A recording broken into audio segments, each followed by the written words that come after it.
জয়গুরু রিতাইনি YouTube channel আপনাকে স্বাগত, অভিনন্দন, শ্রদ্ধা, প্রণাম ও পবিত্র আনন্দিত জয়গুরু জানাই। প্রতিদিনের মতো আমরা আজ বসেছি শ্রদ্ধেয় রাহাদাকে নিয়ে। সামনে যিনি বসে আছেন, দীর্ঘদিনের তার অভিজ্ঞতা আমরা শুনি, ইষ্ট প্রসঙ্গ শুনি। এমন একজন মানুষকে আমরা পেয়েছি, তাকে আমরা শ্রদ্ধাপূর্ণ প্রণাম জানাই ও পরম পিতার আতুল চরণে তার সুদীর্ঘ জীবন এবং সুস্থ শরীর প্রার্থনা করি। আমি বেশি কথা না বলে সরাসরি রাহাদার কাছে যাব। জয়গুরু রাহাদা, যদি দয়া করে একটু ইষ্ট প্রসঙ্গ করেন। পরম পিতার আতুল চরণে আমার সহস্র কোটি প্রণাম জানাই, এবং তার সঙ্গে প্রার্থনাও জানাই আমার যে যেখানে যে অবস্থা তখন তার অপার করুণা লাভ করুন, সুখে শান্তিতে দেখুন, সবাইকে নিয়ে সুখ শান্তির অধিকারী হন, এই আমার একান্ত প্রার্থনা রইল। সেইটাই, কারণ বুঝতে পারছেন তো, আবার শীত নতুন করে এলো, নতুন করে শীতের ইয়েতে আমেজ। আর একটু বয়সের সঙ্গে সঙ্গে নিজের শরীরের দিক থেকে একটু হয় স্বাভাবিক, তবুও ইষ্ট প্রসঙ্গ যখন আরম্ভ হয়, মানে নিজেরই কেমন যেন একটু লোভ হয় যে তাই শুনি লোকের কাছ থেকে কেমন করে ঠাকুরের কথাটা শুনতে খুব ভালো লাগে গিয়ে। কিন্তু আমি তার কোথাও সৎসঙ্গে যেতেও পারি না, আর যাওয়াটাও সম্ভব হয় না। আর এখন মোটামুটি দেখেন এই ঘরে বসে থাকি, একটু রাস্তাঘাটের একটু হাঁটাহাঁটি করি, সেই আর কি। দেখে যাক, শীতটা চলে গেলে হয়তো সৎসঙ্গে যাবেন। যাই হোক, কী করবো, কালকে আপনার ওই সৎসঙ্গে ছিল, ইচ্ছে হয় যাই, কিন্তু বাইরে ঠান্ডা ফান্ডা লেগে যেতে পারে বা ইয়ে লাগে। আর বুঝতে পারছেন তো, এবারে ওয়েদারটা কখনো ফ্ল্যাকচুয়েশন করছে, কখন গরম, কখনো ঠান্ডা, কখনো গরম, কখনো অল অফ সাডেন আমাদের এই সাগরে পশলা বৃষ্টি হয়ে গেল। এই বৃষ্টি আর কোথাও হয়নি। হ্যাঁ, বৃষ্টিটা বেশ ভালোই বৃষ্টি হলো। আমি আমাদের ওদিক সব জিজ্ঞাসা করছি, কারণ বলি না কোথাও তো বৃষ্টি হয়নি, তারা খুব গরমে। আবার বলছে দুপুরবেলায় কোনো কোনো জায়গায় নাকি ফ্যান খুলতে হয়, সেই এইটাই। কিন্তু আমাদের এখানে শীতটা মোটামুটি এক কমে গেল, খারাপ ছিল না। এখন তো শীত আবার জেঁকে বসছে। যাই হোক, এখন ঠাকুর সম্বন্ধে কী বলবো জানি না। জানেন, আমার কাছে সকাল সকালে ভাবছিলাম, আমার কাছে আর কি, জানি না আপনাদের কাছে কি, আমি জানি না, আমার কাছে মনে হয় মানে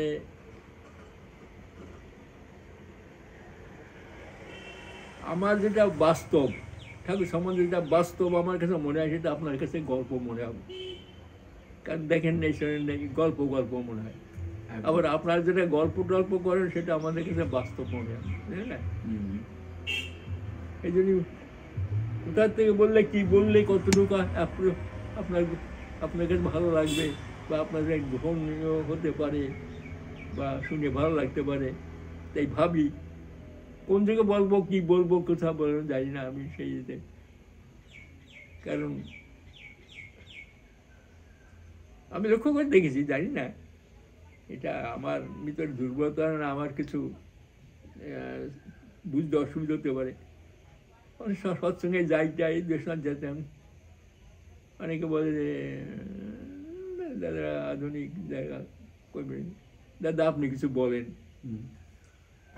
আমি দেখছি, আমি বলতে গেলে দেখি, লক্ষ্য করে দেখি যেন সবার কাছে এটা মানে অ্যাপ্রোপ্রিয়েট হচ্ছে না, এবার সব ছটফট এদিক ওদিক করছে।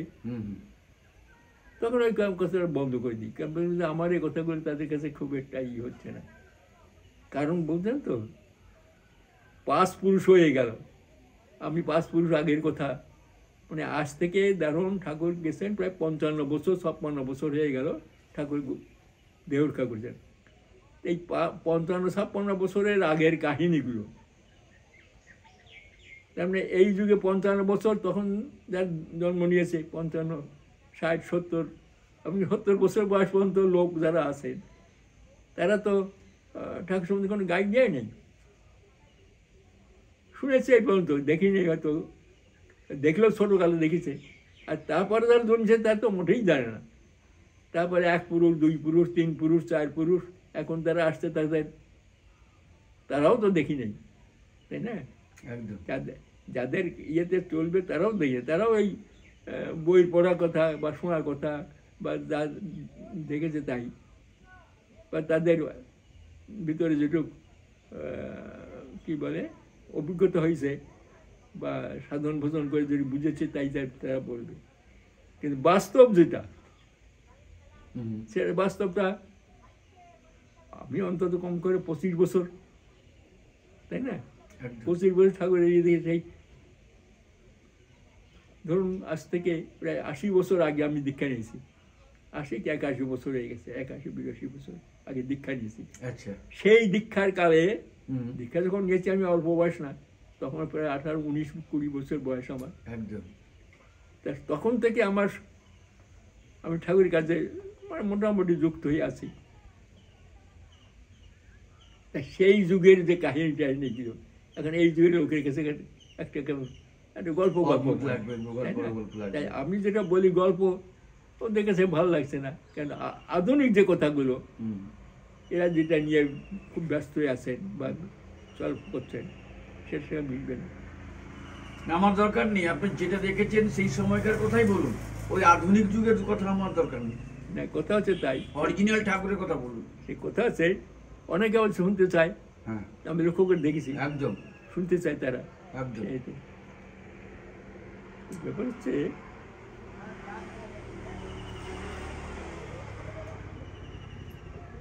সেগুলো কোথাতে বললে কি বললে এই জন্য কেউ যদি কিছু প্রশ্ন করে তাহলে। আর একটা কথা আপনাকে বলি, আপনি যখন একটা অ্যানালাইসিস করেছেন নিজেকে, যে বর্তমান যুগের কথাগুলো তো আমি বলতে পারি না, তা অনেক গরম করে না। আর আগেকার মানুষকে দেখেছি সৎসঙ্গীদের কত মানে সত্যি শ্রদ্ধা হয়, মাথা নুয়ে যায়, তাদের যে কথাবার্তা, তাদের যে আন্তরিকতা, তাদের যে চলন বলন। আর এখন ভালো আছে নিশ্চয়ই, এখনও অনেকে আছেন যে তাদের ব্যবহার দেখলে সত্যি ভক্তি হয়, কিন্তু অধিকাংশ মানুষের কথাবার্তার চ্যাটাং চ্যাটাং কথাবার্তা, মানে ভিতরে একটা অহংকার, আমি যে ঠাকুরের ভক্ত, অহংকার কতটা করছে জানি না নিজেদের মধ্যে। মানুষ মানে সৎসঙ্গী মানে একটা যেন আমার মনে হয় শয়তানি ভিতরে লুকিয়ে রয়েছে, এরকম একটা মানসিকতা। তো আমি যে বলছি আমি সেরকম হয়ে উঠতে পারিনি, কিন্তু আমি যাদের কাছে মানে যাব, যাদের কাছ থেকে পাবো মানে কি কিছু ঠাকুরের কথা পাবো, তাদের যে কথাবার্তা, তাদের যে ভিতরে একটা অন্তর্নিহিত অহংকার, তাদের যে চলন বলন, ভালো লাগে না। শুনুন, সেই যুগে ঋত্বিক ঠাকুরের কর্মী আর এই যুগের কর্মী অনেক ডিফারেন্স আছে। কারণ এই যুগের কর্মী তখন তো সব মানে প্রথম কথা হচ্ছে দীক্ষা নিতে গেলেই তখন নিরামিষ খেতে হতো, নিরামিষ না হলে দীক্ষা পাবে না। আর এখন ও কথা কেউ বলও না, দীক্ষা নাও, দীক্ষা টিক্ষা নিয়ে বলে তাকে কী করে যায়, তাহলে সুস্থ হয়ে নাও। তার ধারণা সুস্থ নিয়ে নিলেই শুধু নিরামিষ খাওয়া যায়, এরকম একটা ধারণা এসে গেছে, তাই না? আমরা তো ভাবতে পারি না। তখন আমরা যখন দীক্ষা নিচ্ছি তখন তো নিরামিষ কম্পালসারি, নিরামিষ না খেলে দীক্ষা পেত না, সেজন্য দীক্ষা কম হতো। অনেক চেষ্টা করে তারপর দেখি কিছুকাল পরে মানে কয়েক পুরুষ পরে দেখা গেল যে কারা কোথার থেকে বের করতে যায় না, বলে শুক্রবারে শুধু নিরামিষ খেলেই চলবে। এটা নিশ্চয়ই কোনো হয়তো কর্মীরাই কেউ সৃষ্টি করেছেন একদম, যে দীক্ষা হবে ধরো তো শুক্রবার দিন ঠাকুরের জন্মদিন, ওই দিন পালন করলেন। আরে সে তো কথা না, কেন নিরামিষ খায়, কি জন্য খায়? এই যে নাম, এই নাম আমিষাসীর পক্ষে খুব কষ্টকর। কারণ বারবার আমি বলেছি এই নাম আর ওই সেই সব নাম এক নয় তো। এই আমরা যে নাম করি, যে বীজ নাম, এই বীজ নাম আর ওই বীজ তো এক নয়। সুতরাং এক একটা বীজের এক একটা গুণ আছে। সুতরাং এখানে আমিষাসী হয়ে সে তো পারবে না, তার মধ্যে ধাক্কা মারবে যে, কারণ নিরামিষকে তাই এগোতে পারছে না, সে পাচ্ছে না, বুঝলেন তো? এই নাম সম্বন্ধে ভালো জানতে হবে, না জানলে তো ওই হয় এই রেখে নাম কাছতে একটা দীক্ষা পেল এই পর্যন্তই, সে দীক্ষা এ নয়। সুতরাং এই দীক্ষা নিয়েই নাম করতে হয়, কেমন করে করতে হয়, কীভাবে করতে হয়, করলে কেমন হয়, কী করে হয়, সেগুলো সব শব্দ জ্যোতির সাধনা। এটা হচ্ছে শব্দ জ্যোতির সাধনা, শব্দ আর জ্যোতি এই মূল কোথায় যায়, দুটোই যায়। তা সেই এই নামের মধ্যে কি আছে সেগুলো তো ওই নিরামিষ না খেলে, তাই নিরামিষ খেয়েও তাও বেশ খানিকটা ইয়ে আছে, করতে করতে করতে করতে হয়। সেটাই সেটাই দেখুন, আপনি বসে নাম করেন, কতক্ষণ বসে নাম করতে পারবেন? পারবেন না, ধাক্কা দিয়ে উঠে দেবে। হ্যাঁ, ধাক্কা মেরে উঠে দেবে, কারণ করতে বললে এইটা ওটা সেটা চিন্তা আসবে, কিছুতেই কনসেন্ট্রেট করা যায় না। এই কনসেন্ট্রেশন আনতে হলে ভালো করে নিরামিষ না হলে শরীরটাকে কী করবে? কারণ এই নাম এত শক্তিশালী নাম, বুঝলেন তো? গুণাত্মক, বারবার বলেছি, এই নাম সে নাম নয়। সুতরাং করতে গেলে আপনাকে প্রথমত নিরামিষ না হলে খানিকক্ষণ বসে করতে পারবেন না, ধাক্কা দিয়ে ফেলে দেবে আপনাকে আমিষের দিকে।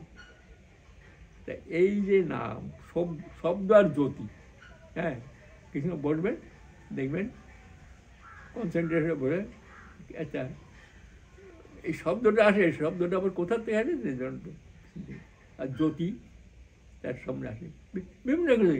এই শব্দ জ্যোতি পেলেই ভাবলেন যে আপনি উঠে গেলেন, তা না, এটা হচ্ছে প্রাইমারি জিনিস।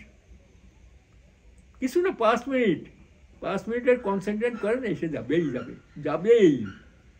একটু কনসেন্ট্রেট বসে নাম করেন, বসেন, দেখবেন 5 মিনিটের মধ্যে নানা রকমের জ্যোতি আসছে, নানা রকম এই রামধনুর মতো, এটা ধনুকের মতো সব রঙ আসছে, আস্তে আস্তে কতগুলো তারা উঠছে, ফুটছে, যাচ্ছে, ঝরছে, তারপরে আস্তে আস্তে আর পিছনে একটা শব্দ আসছে, শো শব্দ, তারপরে আস্তে ঘন্টা ধরে সংখ্যা ধরে, এইগুলো আসলে যে বলে তো হয়ে গেল, তা না, এটা প্রাইমারি জিনিস। পার হয়ে চলে যেতে হবে, পার হয়ে যেতে হবে, যেতে যেতে যেতে দেখে দেখে কত কিছু না। তা এই নাম আর জানি না অন্য সমস্ত নাম, এই ধনাত্মক নাম করতে হয়, করতে করতে করতে করতে হ্যাঁ মানুষের দিব্য জ্যোতি ফুটে যায়। আর এগুলো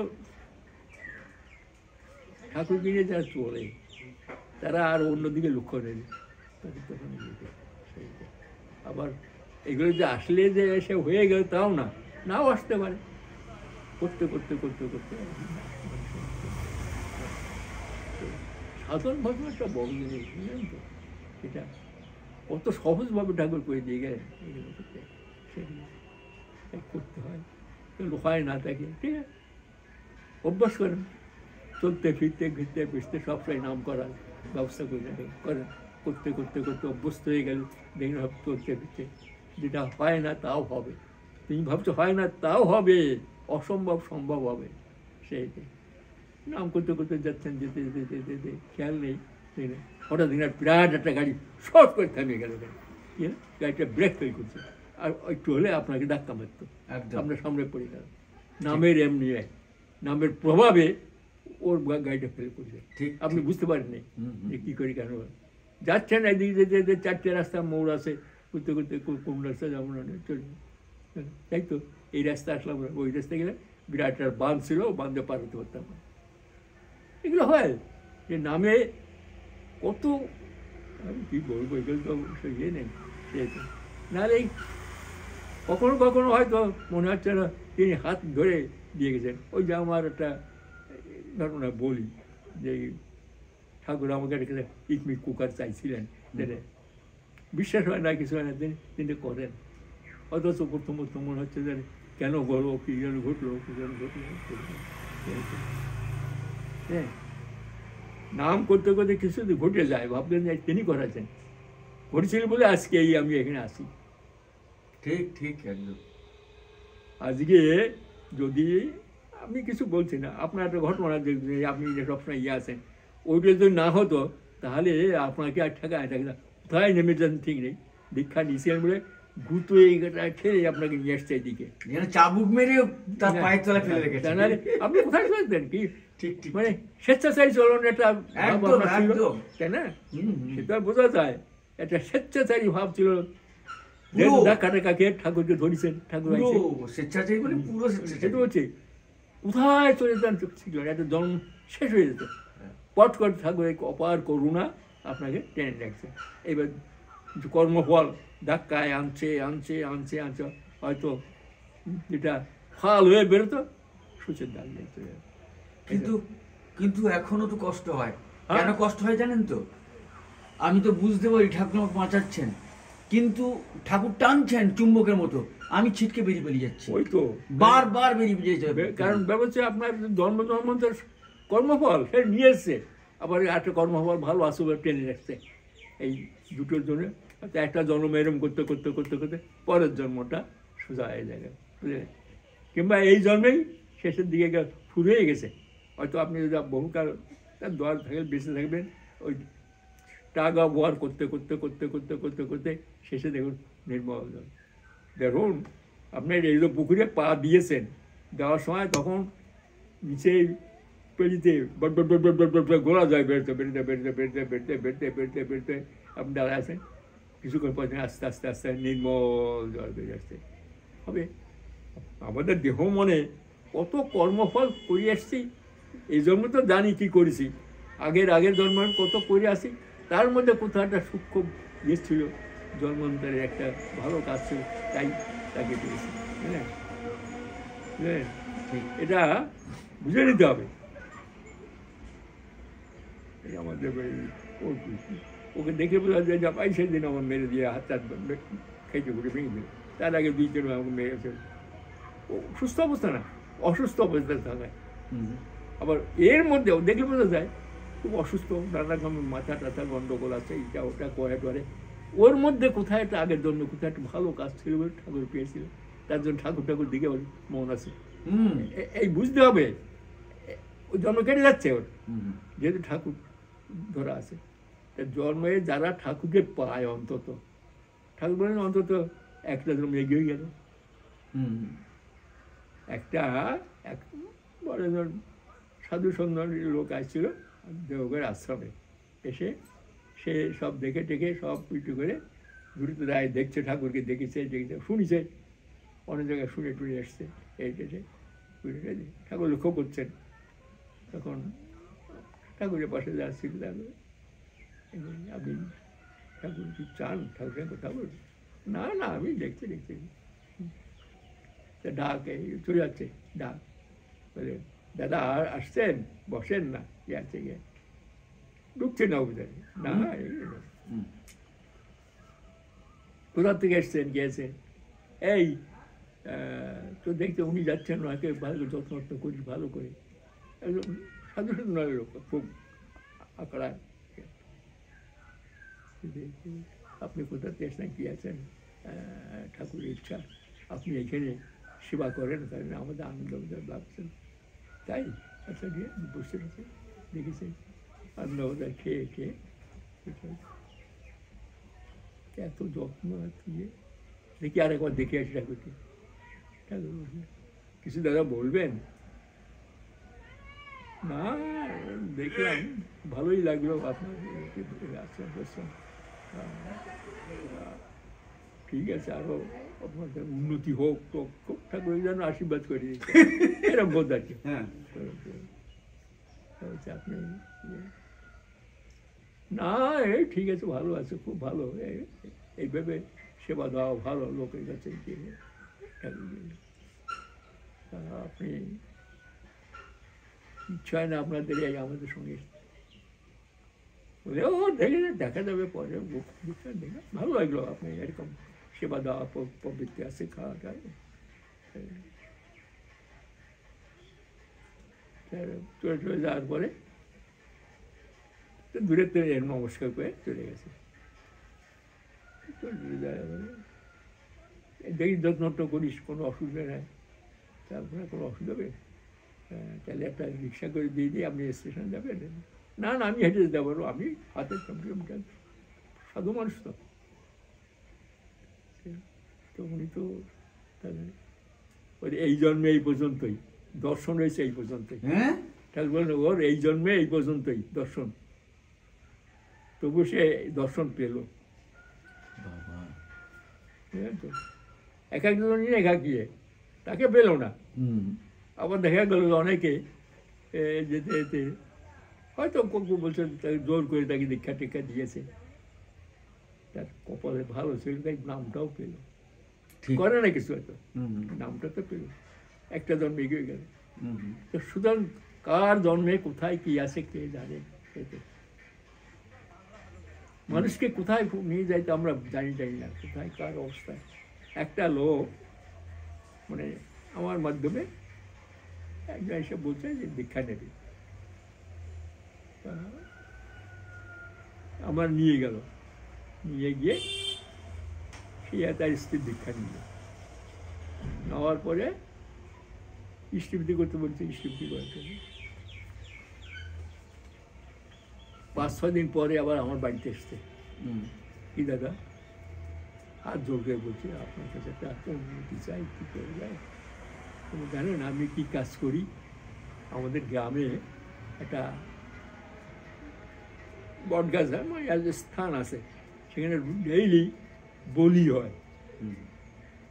মায়ের বাড়িতে একটা পাঠা বলি, ওদের বংশ পরম্পরা ওরাই বলি দেয়। আচ্ছা, বলি দিলে 5 টাকা করে পায়, আর ওই মাথাটা পায়।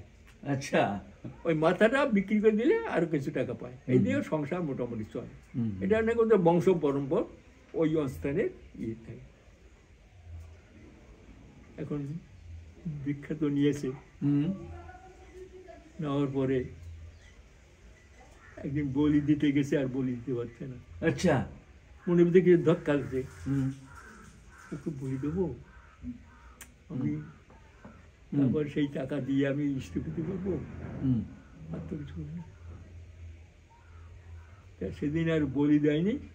ওর বাইকও আছে পাশে থাকে, ওকে ডেকে বলে তুই দে, তোরা দে এখানে। তা ওই পাঠার মাথাটা, হ্যাঁ, ওই টাকা যা পাবি অর্ধেক দিবি আমাকে, আর 5 টাকা তুই নিবি।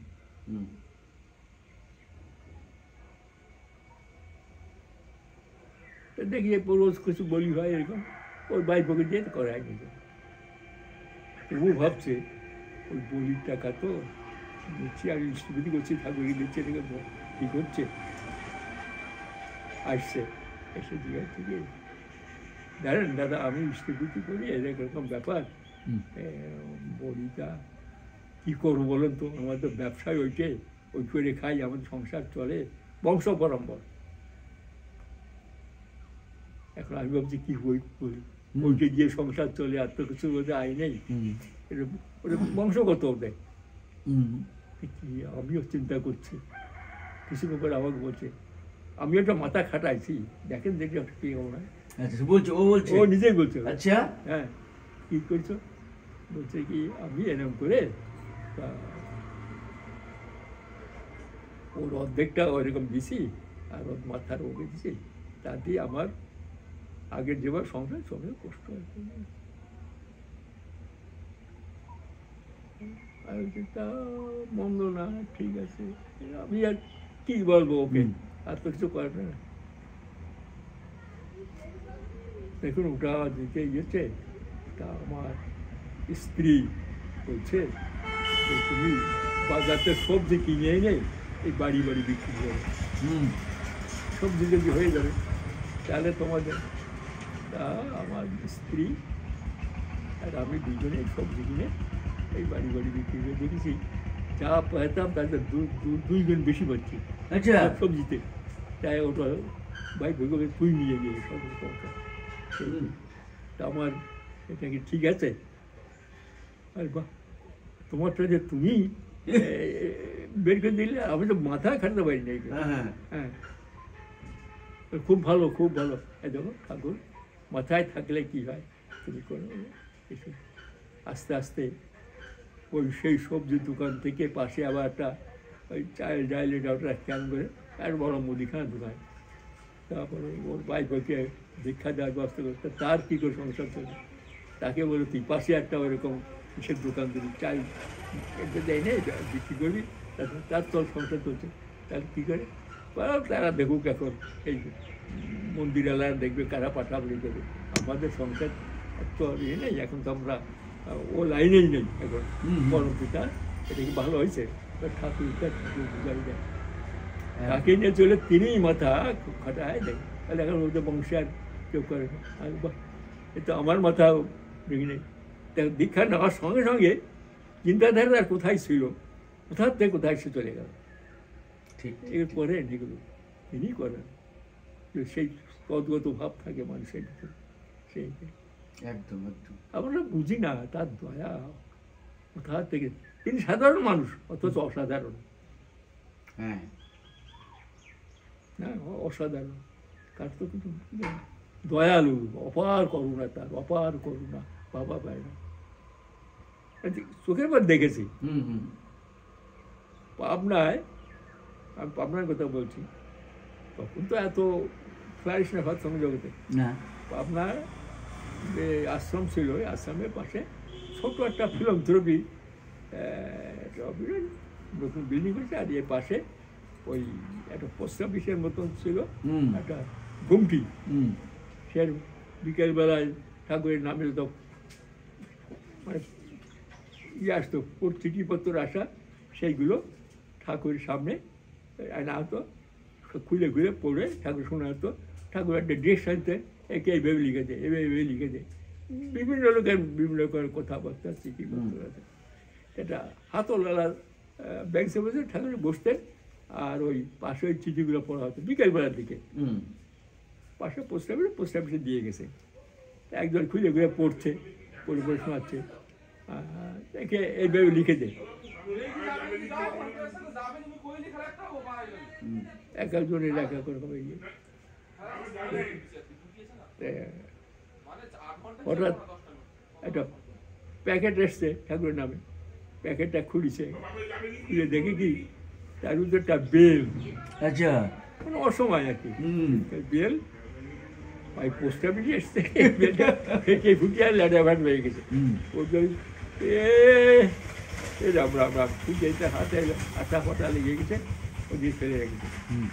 তারপর ফেলে রেখে দেখতো কি একটা চিঠির মতো আছে, ঠাকুর অসময় আমার কাছে একটা বেল হয়েছে, বরিশালতে পাঠাইছে, বরিশাল থেকে, তা আপনাকে তো আপনি যেতে পারছেন না বাই পোস্টে, এটাকে কায়দা করে প্যাকিং করে পাঠাইছে। তা পোস্ট অফিসে এবার আস্তে আস্তে ফেটে ফুটে ওটা ইয়ে হয়ে গেছে, তো ওটা ফেলে দিচ্ছে। কি রে দেখ, করে দেখ, বাবা ও পাঠাইছে কষ্ট করে, তুই ফেলে দিলি? ওকে গিয়ে বড় বউকে বলকে আমাকে যেন সন্ধ্যেবেলায় ওটা আমাকে পানা করে দেয়, দেখ আমি খাবো, দেখ। ঠাকুর যা, সে ফেলে দিছে, মানে ইয়ে হয়ে গেছে, যা যা যা দিয়ে কি বুঝবে ভক্তের ভগবান, ভক্তের ভগবান। ঠিক ঠিক। এক দাদা পাবনায় একটা কথা, এক দাদা ঠিক দাদা, তা ঠাকুর তুই একে দীক্ষা দিয়ে দিবি। ছেলেটা আসছে অনেক দূর থেকে, কোন ডিস্ট্রিক্টে হাঁটতে হাঁটতে হাঁটতে হাঁটতে ঠাকুরের কথা শুনে শুনে এসছে, আস্তে আস্তে হেঁটে হেঁটে আসছে। কয়েকদিন পরে আশ্রম উঠলে আমি দীক্ষা দিতে চাই। এক দাদা এক পাশে দিল, এই তুই একে দীক্ষা দিয়ে দে, তুমি দীক্ষা দিবে, তোমাকে দক্ষিণে আসছে তো, দক্ষিণে লাগবে, ঠাকুর নামে লাগবে, ইষ্টবিধি করতে হবে, যদি না থাকে ভিক্ষা করে নিয়ে আসো। তখন ভিক্ষা করে নিয়ে আসো। সে তার কাছে 6 আনা পয়সা আছে,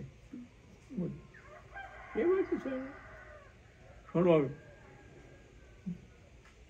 ইষ্টবিধি করতে হবে, আলাদা পয়সা লাগবে, দীক্ষা দক্ষিণা ঠিক আছে, আর ঠাকুর প্রণাম, 3টে রাখতে হবে, বুঝলাই তো? যাও বললেন। সে কী করছে, ওই 6 আনা পয়সা দিয়ে পাশে ওই বাজারের মতো বসতো, ওই আশ্রমের ভিতরে একটা লোক কিছু শাক আলু, ওই শাক আলু বিক্রি হচ্ছে, ওই ছয়লা দিয়ে শাঁখা লুকে নিছে, ব্যাস। অনেকগুলো শাঁখ হয়েছে। চলো দীক্ষা দিয়ে বসছে, সে টাকা দিচ্ছে, সে বলছে ঠাকুর ভোগ টোক দেবে বলে ঠাকুরকে দেবে টোক দিয়েছে।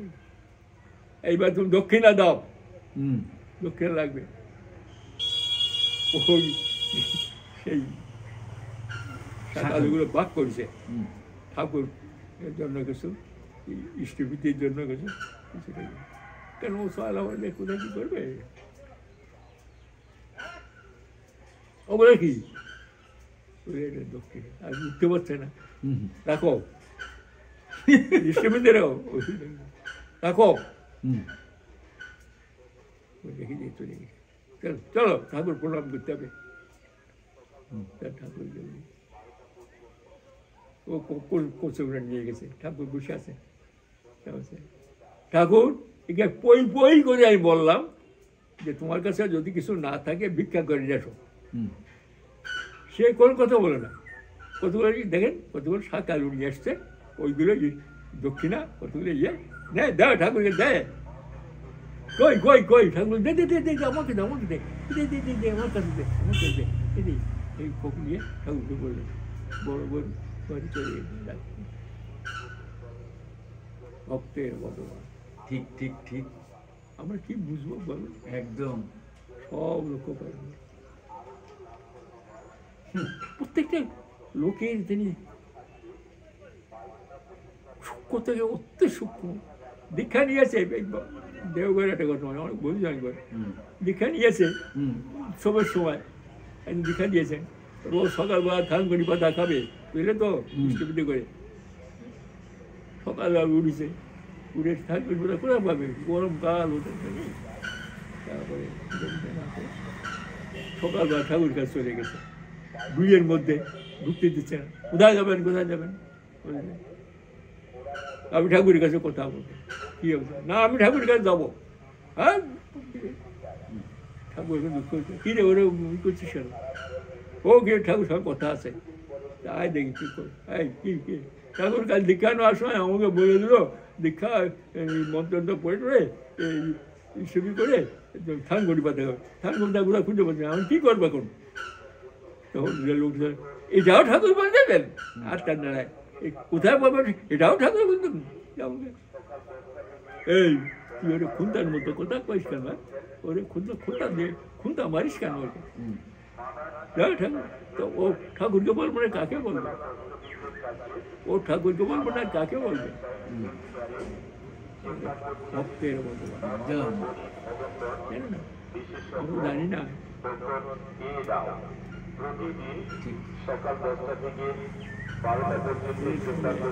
তিনি শোনেন আমাদের কি আছে,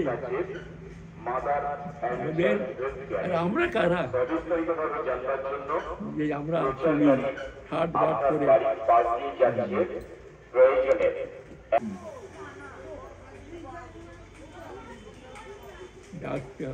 তিনি ডাক শোনেন, সব দেখেন। হয়তো ভাবছেন যে বুঝি তিনি তো আমাদের সঙ্গে, তিনি আড়ালে আছেন, সবসময় আছেন, সবার সঙ্গে আছেন। যারা দেখেছি বা সঙ্গ করছে তারাও যেমন, আর যারা দেখিনি তাদের কথা শোনো। এই যেমন আমার কাছে আমি তো বুঝি, আমি তো বুঝি, দেখবেন আমি মনে হচ্ছে তিনি আসেন, দেখছেন। হয়তো যেটা হয়তো আপনার কাছে জীবন নয়, একটা কল্পনা মনে হচ্ছে, আর আমাকে বাস্তব মনে হচ্ছে, সেইটি জানি না। তাই ভাবি ওই জন্য নাম করতে হয়, খুব করে নামের মধ্যে থাকতে হয়, চলতে ফিরতে সবসময় নাম করবেন। নাম করলে মানে যেটা অসম্ভব সম্ভব হবে, কারণ আমার কর্মফল যে কাটছে এটা পরিষ্কার বোঝা যায়। সেই জন্যই নিজের খাওয়া দাওয়া থাকার একটু সংযত না করলে হয় না। সেই খেয়াল খুশি মতন চললাম, তার কর্ম আর কর্ম করতে গেলে সে কর্ম অকর্ম হয়ে যেতে পারে, তাই না? নামের মধ্যে না থেকে কর্ম করলে ও তো অকর্ম হয়ে যেতে পারে। তার কাজ করছি, এটা ঠিক হচ্ছে কি হচ্ছে না কি করে বুঝবো, তাই না? আপনি বললেন যে নাম ধ্যান করলে, ঠাকুরকে নিয়ে চললে মানুষ চেনা যায়, কিন্তু আমরা এখনো ঠিক মানুষ চিনতে পারি না, বারবার আঘাত খাই, ও কিছু না, বারবার কষ্ট পাই। আমি দেখছি কষ্ট পাচ্ছি, আঘাত পাচ্ছি, কিন্তু আবার সে চিনতে পারছি না। কেন মানুষ চিনতে পারছি না এখন আমরা? কিছু না করা যায়, ওগুলো হয়। সেতে দেখুন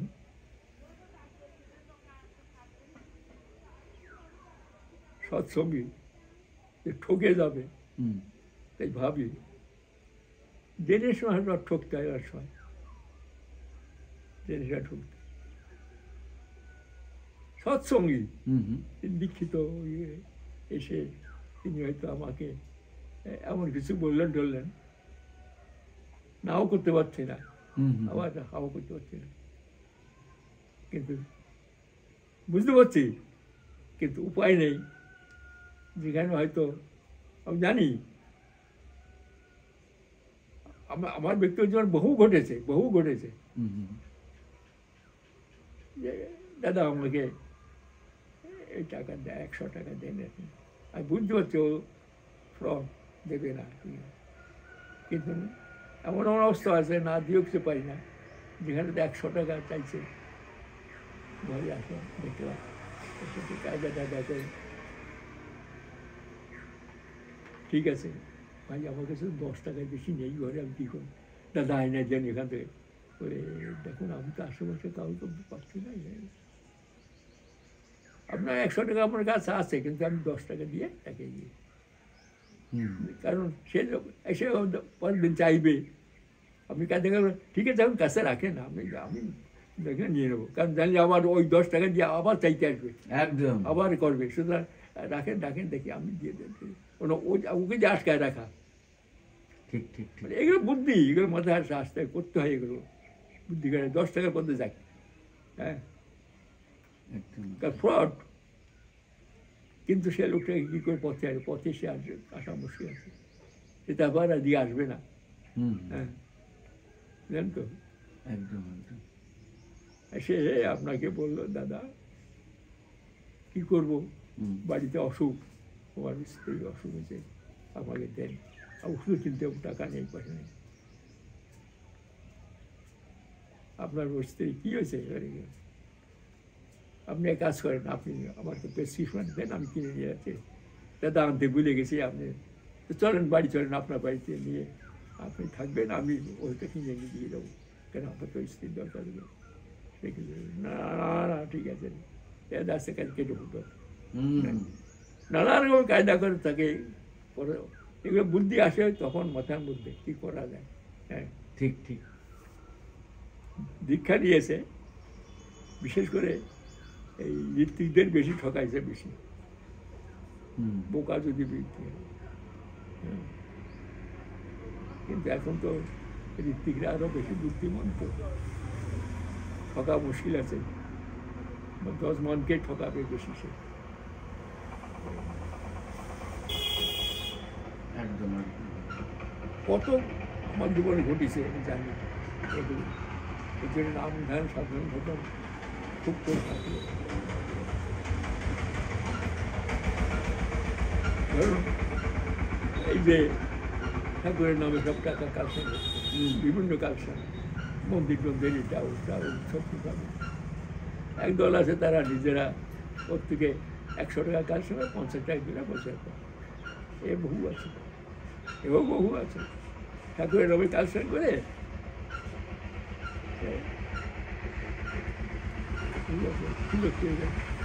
এই যে আমাদের এখন তো কালসান বন্ধ হয়ে গেছে, আগে প্রত্যেক ডিস্ট্রিক্টে 200 টাকার কালসান, যাদবকে 50 টাকা, অদূরদিকে 100 টাকা কালসান করে দিতেই হতো কম্পালসারি, সমস্ত বই পাঠাতো, ওই বইগুলো কায়দা করে যে হয়তো 100 টাকা দিচ্ছে, সে 10 টাকা কাকে দিয়ে, বহু আছে বহু।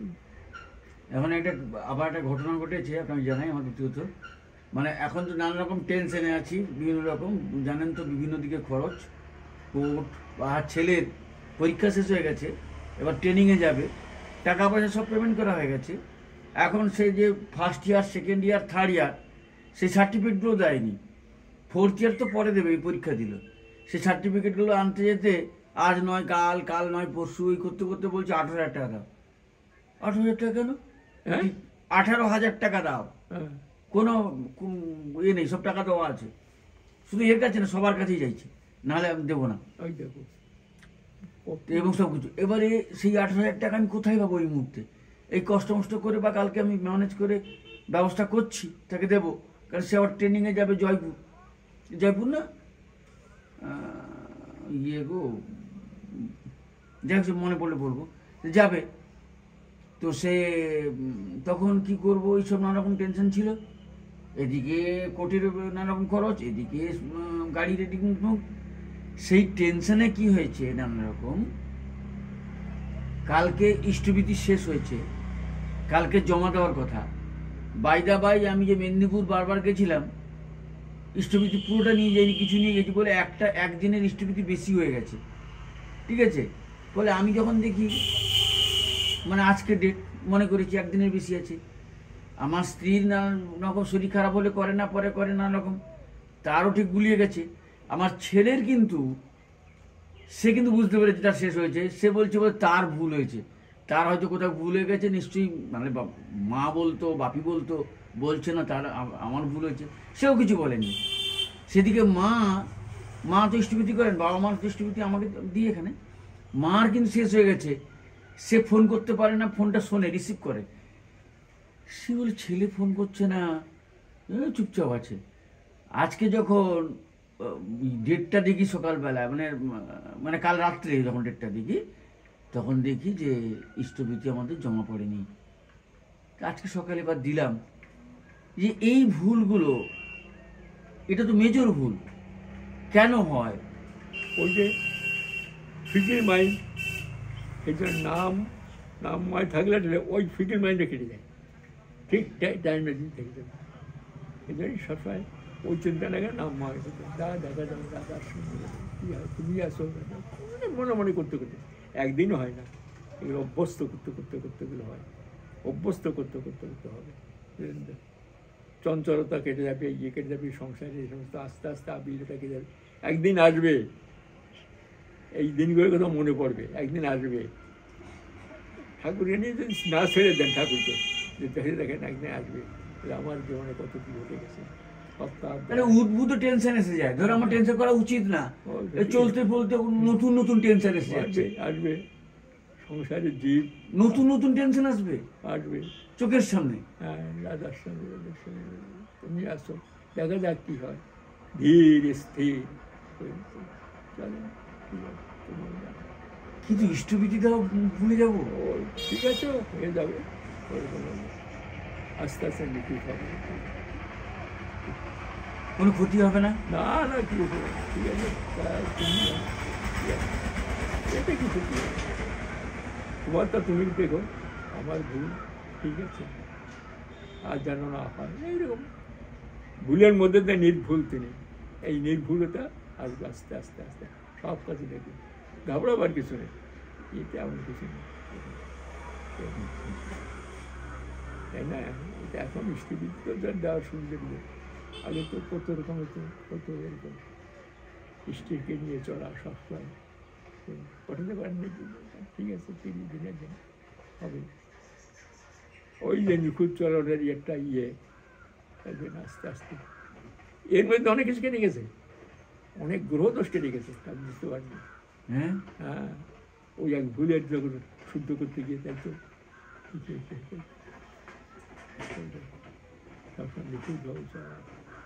নিখুঁত চলনের যে ইয়েটা আস্তে আস্তে সব কিছু, এটা তো ইষ্টবিদের ভিতরে, আমার চলনের মধ্যে কোথায় কি ছিল সেগুলো কাটছে, ঠিক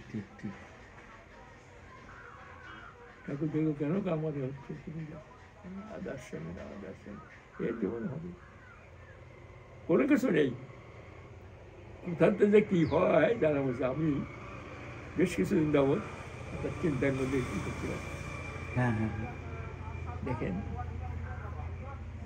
তাই এখন ভাবি আর মনে হাসি, আজকে জীবনের পরিবর্তন যা আনা টানা, হয়তো আমি আজকে এরকম হতাম না, প্রথম জীবন তো দেখছি একটা পর একটা করে, বার্মার দেশে আসার ইচ্ছা ছিল না, এই দেশে একদম না,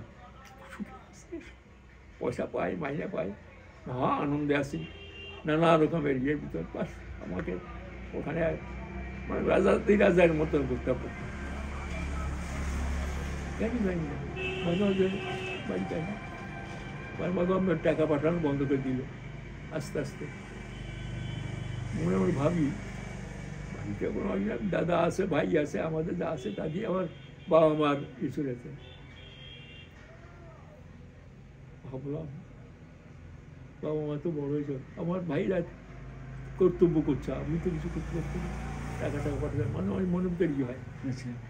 এই দেশে থেকে কী আর হবে মনের ভাই। আবার বলি বিদেশে যে কী করতে পারবো, আমার তো এইরকম তো রাজাঘাট থাকতে পারবো না, এত ঠাটবাট নিয়ে চলা টলা পারবো। বহু টাকা মাইনে পাই, চলি ফিরে আমার কত রূপে খাতে করে। আর ইষ্টের কাজ আমি তো পুরো আমার তো ইষ্টের কাজ করছি, ঋত্বিকের কাজ করি, ওনার কোনো ঋত্বিক নেই। আর আমি বলতে আমি একদম ঠাকুরকে নিয়ে চলি, মন্দির করছি চারিদিক থেকে আমার। নিজে নিজে অনেকবার চিন্তা করে যাবো না, আর মাঝে মাঝে মানে ফুন্ডি করে কিছু টাকা পাঠাই, মানে ব্ল্যাক মার্কেটিং করে, কাজটা করে, সেইভাবে কোনদিন চলবে না, যাবো না।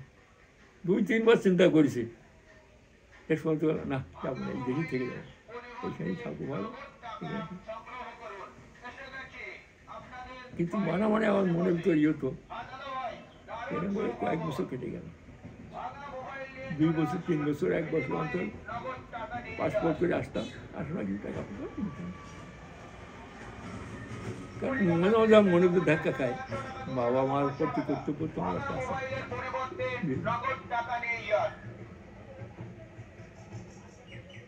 তারপরে পরম পিতাকে নিয়ে চলি।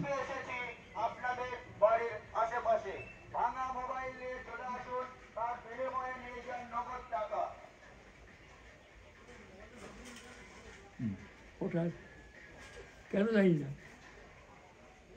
ঠাকুর করাচ্ছেন, ঠাকুর কাজ তোর এদের থাকলে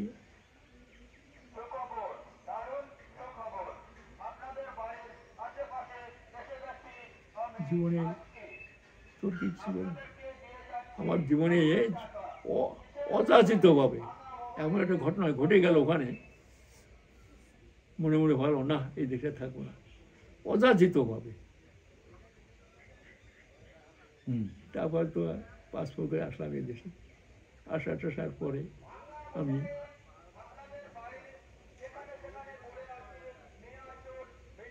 ঠাকুরকে বলি, থাকলে এই দেশে থাকলে আমার থাকে, কিন্তু এদের কোথায় কী করবো, চাকরি বাকরি কোথায় পাবে, কে তো সেই যুগে আর কি, 57-এর কথা বলছি, প্রথম দিকে 57 সালে।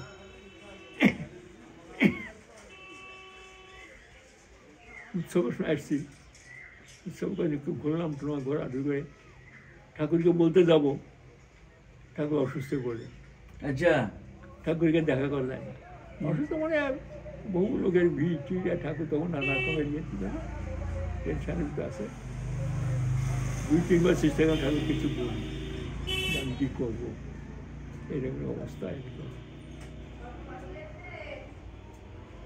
তারপরে না হয়ে গেছে, কিছু হচ্ছে না, কিছু পরে এ বলছে আমি ঢুকবার জন্য চেষ্টা করছি, ঢুকতে দেয়নি, চলে যেতে হবে। আবার আমার অনেক ইয়ে আছে, আমার নামে অ্যাকাউন্ট, আমার নামে সব রেমুনির সব রয়েছে, আর ওখানে নানা রকমের কতগুলো কাজ ইতি আছে, আর খুব ভালো চলে যাবো, ঠিক আছে।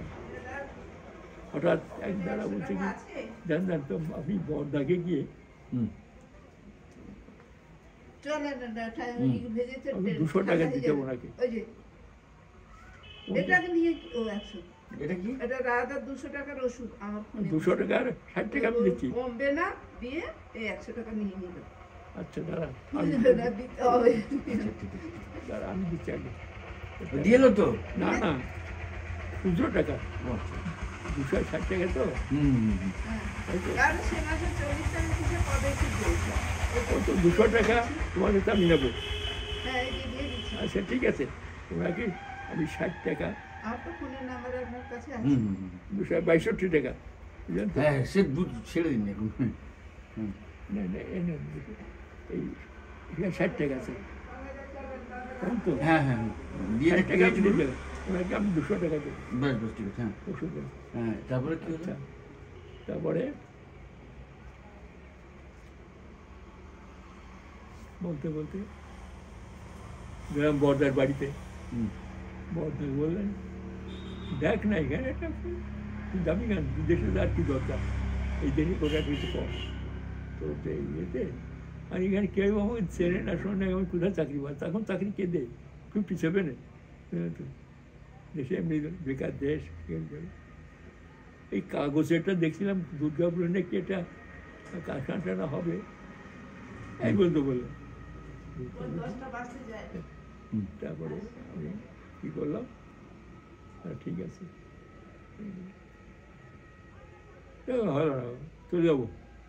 আসছি, ওই ভিতরের রাস্তা তখন হয়নি, বর্দার বাড়ি থেকে আস্তে আস্তে ওই রাস্তা দিয়ে আসতে আসে তখন দুপুরবেলায় ঠাকুরের দেখি গেটের সামনে কেউ নেই, বলাল বাংলা ঠাকুর বসে আছে। আমি ঢুকলাম, বলে তো নেই, ঠাকুর কিছু বলে নেই। ঠাকুরের কাছে দেখি ঢোকার সময় ঠাকুর তো আমাকে কিছু কবি, ঠাকুর এরকম এরকম অবস্থা, আমি কী করবো এখন, ওদের যাবো না, এখানে থাকবো না। ঠাকুরের বড় করে তো আর কিছু করিনি। এইমাত্র আসলাম, আমি চমকে উঠলাম। আমি যে বর্দাকে বলেছি তাও তো তিনি জানলেন কি করে, বর্দার বাড়ি কোথায়, উনি এই কোথায়, আর এইমাত্র বলি আসছে। হ্যাঁ, কি অদ্ভুত, বুঝে আসলাম যে ইন টিউন বর্দার সঙ্গে ঠাকুরের। হ্যাঁ, ঠাকুর কার সঙ্গে কথা বলছে না, সবাই বর্দার কাছে পাঠাচ্ছে। বর্দাকে আমাকে ইঙ্গিত করলেন, এই দুর্গাপুরে কি হবে ঠাকুর। আমি মনে করলাম ঠাকুর কি জানলেন, যাই হোক কি আর দুর্গাপুরে। দুর্গাপুরের স্টেশনে আসছি, ওই দুর্গাপুরের হাই স্কুলের হেডমাস্টার চারুচন্দ্র ঘোষ, উনি টিচার করতেন, তার মোটামুটি আসতেন। আমার জানাশোনা ছিল, আমার দাদার সঙ্গে খুব জানাশোনা। কী কারবে কোথায় যাবে, মানে যাচ্ছে এরকম। দুর্গাপুরের ব্যারেজ দেখিস, ব্যারেজ হচ্ছে নতুন, না চলো আমার বাড়িতে থাকবে, কালকে ব্যারেজ দেখে চলে যাবো। আচ্ছা ঠিক আছে, ওনার সঙ্গে আসলাম। ওনার বাজারের মধ্যে বাড়ি ভাড়ায় থাকে, হেডমাস্টার ওই স্কুলে। তা রাত্রে থেকে ডেকে সকালবেলা ব্যারেজ দেখতে গেলাম। তখনও ওসব যা কিছু হয়নি, ব্যারেজ দেখে ডেকে ফিরে আসছি। আস্তে আস্তে দেখি একটা বাংলোর সামনে জেনারেল ম্যানেজার, নতুন সময় মতো পত্তন হচ্ছে অফিস টফিস, সে তার ছোটো একটা অফিস টফিস ওইখানে করেছে। তখন এইসব অ্যাকোয়ার করছে জমি টমি সমস্ত, ডিএসপি দুর্গা বিস্কুট প্লান্টের কিছু হয়নি তখন। দেখি সে কোয়ার্টারের ভিতরে একটা ফুল বাগানে মালি কাজ করছে, তাকে তদারক করতে দেখছে। আচ্ছা তাকে আমি গেটের বাইরে আমি তাকে দেখছি। তা আমি গেলাম, আচ্ছা এখানে এটা স্টিল প্লান্ট না কি এটা হবে, আমার তাকালো। ওই পরে আমি বলি উনি যে জেনারেল ম্যানেজার তাও আমি জানি না, কে দেন। তা আমি বলছি যে হ্যাঁ আপনি করতে এসছেন, তাকালেন আমাকে এখানে না, আমি পেপার দেখে দিলাম, তাই যেহেতু স্টিল প্লান্ট এখানে হবে না, ছোটো একটা অফিস হচ্ছে এখানে, আপনি কোথায় থাকেন, আমি বললাম why not to come inside. আমরা ভিতরে গেলাম, একটা চেয়ারে বসতে গেলাম, বসার পরে ওই একটা টেবিলে ওই আড্ডালি একটা পটে করে চা নিয়ে আসছে, আর দুটো প্লেটে একটাতে ডিম মামলেট করা ডিম উঠে গেছে। আমাকে দেখো উপর দেখি ডিম, বলছে কি আমি তো ডিম খাইনি। খান না? না খেতাম একসময়, এখন খাইনি। কেন খান নি? সব কোথাটা বললাম। আচ্ছা এখানে আমার তুমি তো এই দেশে ছেড়ে এই দেশে কাজ করতে পারবো, বিদেশে কেন যাবে তুমি? Why not work here? কে জানতো যে ও জেনারেল ম্যানেজার, কে নেয় তা কিছুক্ষণ করে আমাকে এই কথা সে কথা আর উঠতে গেছি। সিডম কিছুক্ষণ দেখি একটা বিরাট গজ গাড়ি, আমি গাড়ি এই বাড়িতে ঢুকছে সকালবেলার দিকে। ঢুকে ড্রাইভার ছুটে টুটে পড়া একটা ছবি দিচ্ছে তাকে, আর কি দেবো, আর let us come with me, আমাকে বলছে আমার সঙ্গে চলো। তার গাড়িতে নিয়ে সামনে অফিস স্টেশনে তার বিয়েকে ডাকলো, মণিবাবু এটাকে একটা বিয়েতে বলছে আমাদের এখানে দেখেন গভর্নমেন্ট অফ ইন্ডিয়া তখন 3টে পোস্ট খালি আছে, 3টে পোস্টের আমাদের ভ্যাকান্ট লোক নামে, জুনিয়র ক্লার্ক, হ্যাঁ, ward division assistant, if you like you can work here, এই লেটার অফ অ্যাপয়েন্টমেন্ট অল দিয়ে বাড়িতে গিয়ে বললাম না না যাতে হবে না, এই তো ঠাকুরের কাছে অল্প বেতন অল্প ইয়ে। আমি মনে করলাম ওষা যেতে হবে এবার চাকরি, পরে এসে ঠাকুরকে বলি, ঠাকুর বলে ছোটরা ধরে বড়টার দিকে যেতে হয়, ঠাকুরের ইচ্ছা এখানে থাকি। অনেক কষ্ট করে এখানে থাকলাম 1 মাস কাজ টাজ করে ভালো লাগছে না, ওই গরমের মধ্যে বিছানাটার মধ্যে থাকা, খাইতে আর চলে যাবো। তারপরে সেদিন বেতন নিতে গেছি, বেতন সেদিন হয়নি না, পরের দিন সকালবেলা গিয়ে দেখি পেপারে বাংলাদেশে যে মিলিটারি কুপ, মিলিটারি শাসন হয়ে গেছে, ফরেনারদের তারা আয় দিচ্ছে, দেখে দেখো বিদেশিদের এই দেশে টাকা নেই, জেনে ঠাকুর। তারপরে যাই হোক ওইখানে চাকরিটা করলাম, যেহেতু আমরা খুব সিনিয়র ছিলাম, পরপর প্রমোশন হতে হতে আমাদের প্রমোশন হয়ে কোথায় চলে গেলাম জানি না, যাই হোক কি হলো, ঠাকুরের কাজ করার সুযোগ হলো। ওইখান থেকে নতুন করে দুর্গাপুরে আজ যা দেখছেন, ওই আমি প্রথম ওইখান থেকে আস্তে আস্তে আস্তে আস্তে আস্তে লোক জোগাড় করে করে করে করে আজ দুর্গাপুরে সৎসঙ্গে এত প্রাণী। হ্যাঁ, তখন মন্দিরই ছিল না, মন্দির তো আমি করছি অনেককাল পরে, তার আগে এখানে জায়গা ওখানে জায়গা এখানে জায়গা দেখে আমি একা ঋত্বিক একা গিয়ে একাই করি, সব করে করে করে করে করে করে জোগাড় করে করে করে তারপরে জমি কেনা, সে তো অনেক কাহিনী। তা এই যে ঠাকুর কাকে কোথায়, আর আজকে দেখেন সেই বার্মা থাকলে আমার কী অবস্থা, তিনিই করায় নিছেন, কিন্তু আমার ইচ্ছার বাইরেও আমার ইচ্ছার তো জোর করে টেনে কী হলো, আমাকে যে ঠাকুর কী কাজ কাম করেন, পরম পিতার রাতুল মঙ্গল কামনা করি। জয়গুরু। আজকে আমরা এখানে শেষ করে দিচ্ছি। হ্যাঁ, জয়গুরু, ভালো লাগলো আপনার কথা শুনে। আর সত্যি কথা বলতে কি, আপনার কাছে এলে মনের জোরটা পাই, পরম পিতা করেন, উজ্জীবিত হই, হবেন হবেন আসবেন, কারণ আমি তো নির্ণয় করার মালিক তিনি। আমি যদি, কারণ আমার জীবনের ব্যক্তিগত অভিজ্ঞতা শুনলেই মানুষের সত্যি তাই, কারণ কোথায় ছিলাম কী ছিলাম তো তিনি করেছেন, আমি কিছু না। আজকে আজ চিন্তা করেন, আমার তো কেউ নেই, সবাই চলে গেছে, আমার আত্মীয় স্বজন সবাই চলে গেছে, আজকে আমাকে 100 বছর পার করে নিয়ে আসছে। হয়তো তার কাজ করতে পারি না, কিছু করার নিচ্ছে থাকুন। কম কাজ কি হচ্ছে, কত হাজার হাজার মানুষ দেখছেন, অনেকে উজ্জীবিত আছে। পরম পিতার আতুল চরণে আপনার সুদীর্ঘ জীবন এবং সুস্থ জীবন প্রার্থনা করি, এইভাবে যেন আমরা আপনার ইষ্ট প্রসঙ্গে আমরা উজ্জীবিত হতে পারি, অনুপ্রাণিত হতে পারি, এই প্রার্থনা করি। আর যারা শুনছেন তাদের প্রত্যেকের সুস্থ স্বাস্থ্য সুদীর্ঘ জীবন প্রার্থনা করি। আজ এই পর্যন্ত। তবে আরেকটা কথা বলি, পরের দিন আমরা দুর্গাপুরের কাহিনী শুনবো, কারণ আপনি যখন দুর্গাপুরে এসেছিলেন তখন শেয়াল ডাকতো, দুদু মাঠ ছিল, আজকে দুদুরা মন্দির, শুধু মন্দির নয়, কলকল্লোলিনী, মানে বিশাল ব্যাপার দুর্গাপুর দুটো। আর তখন কিছুই ছিল না, সে আপনার হাত দিয়েই গড়ে পড়তাম। সেই দুর্গাপুরের কাহিনীটা শুনবো পুরো, সেই দিন থেকে আজ পর্যন্ত আজকে। ঠিক আছে, জয়গুরু। লাস্ট বলবেন নাকি, আর কিছু বলবেন? জয়গুরু, ভালো থাকুন সবাই। আবার পরের দিন আমরা দুর্গাপুরের ঘটনা শুনবো, রাহাদার মুখে যদি অন্য সময় পাই, নাহলে আবার রবিবার।